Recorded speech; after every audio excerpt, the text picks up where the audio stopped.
Assalamualaikum warahmatullahi wabarakatuh. Perkenalkan, nama saya Alvin Andrian dengan NIM 119220127 dari Prodi Perencanaan Wilayah dan Kota, kelas PKRC. Pada kesempatan kali ini saya akan mempresentasikan hasil diskusi dari kelompok kami, yaitu kelompok 5, yang berjudul Solusi Penanganan Permasalahan Angkutan Kota di Bandar Lampung. Selamat menyaksikan. Solusi penanganan permasalahan angkutan kota di Bandar Lampung. Tugas akhir pengenalan proses perencanaan wilayah dan kota. Anggota kelompok 5. Yang pertama ada M. Ikhwanul Hasan dengan NIM 179, yang kedua ada Sarah Alfia dengan NIM 192, yang ketiga ada Alvin Andrian, yaitu saya sendiri dengan NIM 127, yang keempat ada Amira Permatasari dengan NIM 161, yang kelima ada Ismi Salam Mahdal Khoir dengan NIM 176, yang keenam ada Rafidia dengan NIM 108, dan yang terakhir ada Tito Kafi dengan NIM 183. Terdapat 5 table of content pada presentasi kali ini. Yang pertama ialah pendahuluan, yang kedua tinjauan teori, yang ketiga gambaran umum, yang keempat pembahasan, dan yang kelima penutup. Bab 1, yaitu pendahuluan, berisi komponen-komponen utama dalam penelitian. Latar belakang, angkutan umum merupakan angkutan yang disediakan pemerintah untuk menunjang kegiatan transportasi masyarakatnya. Namun, seringkali angkutan umum dinilai kurang nyaman oleh masyarakat. Di samping itu, muncullah transportasi online yang lebih nyaman dan aman. Tujuan dan sasaran. Tujuannya ialah merumuskan solusi permasalahan angkutan kota di Bandar Lampung, sedangkan sasarannya ialah identifikasi kondisi, permasalahan, dan solusi pada angkutan kota di Bandar Lampung. Urgensi penelitian. Penelitian ini mendesak untuk dilakukan karena permasalahan ini bersangkutan dengan kegiatan ekonomi dan mobilitas masyarakat Bandar Lampung. Bab 2. Tinjauan teori. Berisi teori-teori yang berhubungan dan mendasari penelitian. Transportasi. Menurut Morlock, pada 1978, transportasi diartikan sebagai kegiatan memindahkan atau mengangkut sesuatu dari suatu tempat ke tempat lain. Sedangkan Papakostas pada 1987 mengartikan transportasi sebagai suatu sistem yang terdiri dari fasilitas tertentu beserta arus dan sistem kontrol yang memungkinkan orang atau barang dapat berpindah dari suatu tempat ke tempat lain secara efisien dalam setiap waktu untuk mendukung aktivitas manusia. Di sini ada beberapa jenis angkutan darat. Yang pertama adalah kendaraan bermotor. Kendaraan yang digerakkan oleh peralatan teknik yang ada pada kendaraan tersebut. Yang kedua ada mobil penumpang, dilengkapi dengan tempat duduk untuk sebanyak-banyaknya 8 orang. Yang ketiga ada mobil bis, dilengkapi dengan tempat duduk untuk lebih dari 8 orang. Yang keempat ada truk, digunakan untuk angkutan barang. Yang kelima ada sepeda motor. Setiap kendaraan bermotor yang beroda 2. Dan yang terakhir adalah kereta api, kendaraan dengan tenaga gerak yang akan atau sedang bergerak di atas rel.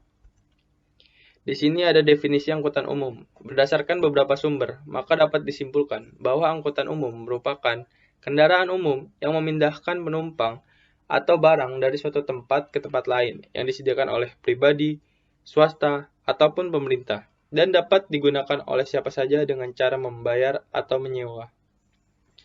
Tujuan angkutan umum. Menurut Warpani, pada 1990, tujuan utama keberadaan angkutan umum penumpang adalah menyelenggarakan pelayanan angkutan yang baik dan layak bagi masyarakat. Ukuran pelayanan yang baik adalah pelayanan yang aman, cepat, murah, dan nyaman. Di sini ada jenis angkutan umum. Yang pertama adalah angkutan lintas batas negara. Yang kedua adalah angkutan antar kota, antar provinsi. Yang ketiga adalah angkutan antar kota dalam provinsi. Yang keempat, angkutan perkotaan. Dan yang terakhir adalah angkutan perdesaan.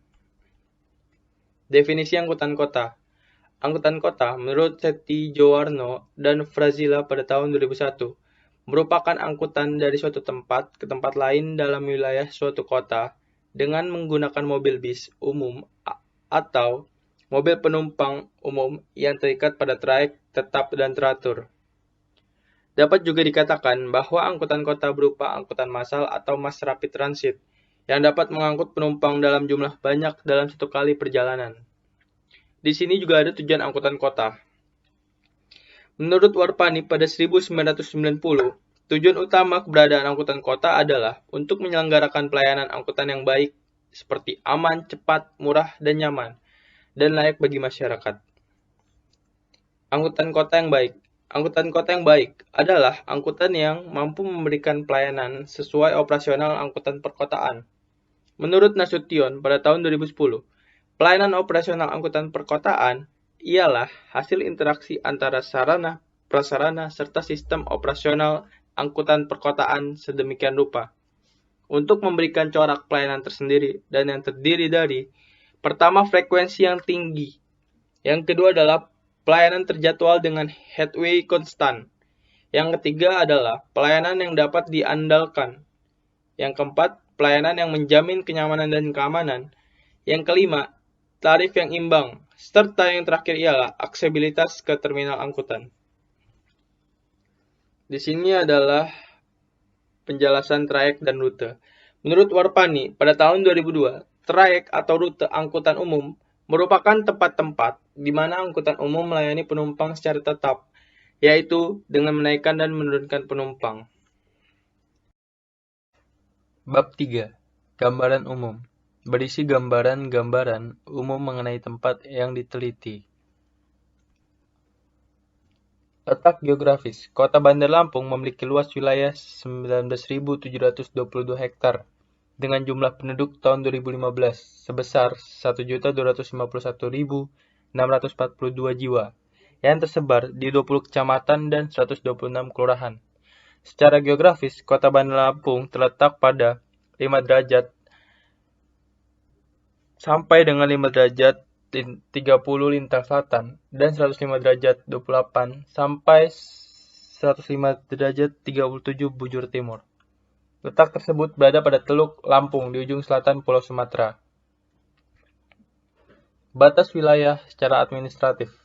Secara administratif, batas wilayah Bandar Lampung adalah sebelah utara berbatasan dengan Kecamatan Natar, Kabupaten Lampung Selatan. Yang kedua, sebelah selatan berbatasan dengan Kecamatan Padang Cermin, Kabupaten Pesawaran, dan Kecamatan Katibung serta Teluk Lampung.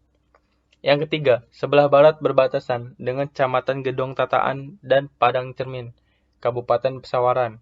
Dan yang terakhir, sebelah timur berbatasan dengan Kecamatan Tanjung Bintang, Kabupaten Lampung Selatan. Di sini dapat kita lihat sebaran-sebaran luas wilayah atau pembagian-pembagiannya yang terdiri dari 20 kecamatan.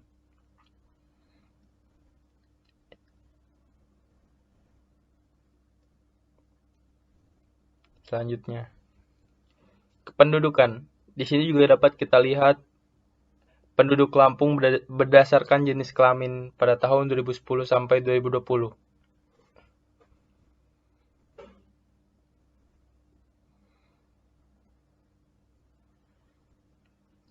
Dan selanjutnya, transportasi. Di sini dapat kita lihat banyaknya mobil angkutan barang dan penumpang yang tercatat di Dinas Perhubungan Kota Bandar Lampung pada tahun 2013 sampai 2017. Di sini ada truk, bus, serta oplet.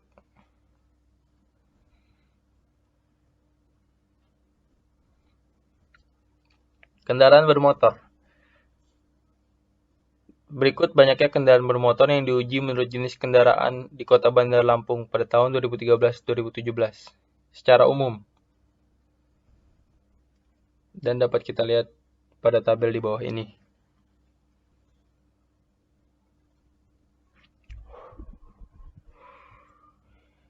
Selanjutnya adalah sama seperti sebelumnya, tetapi ini yang bukan umum. Kendaraan bermotor.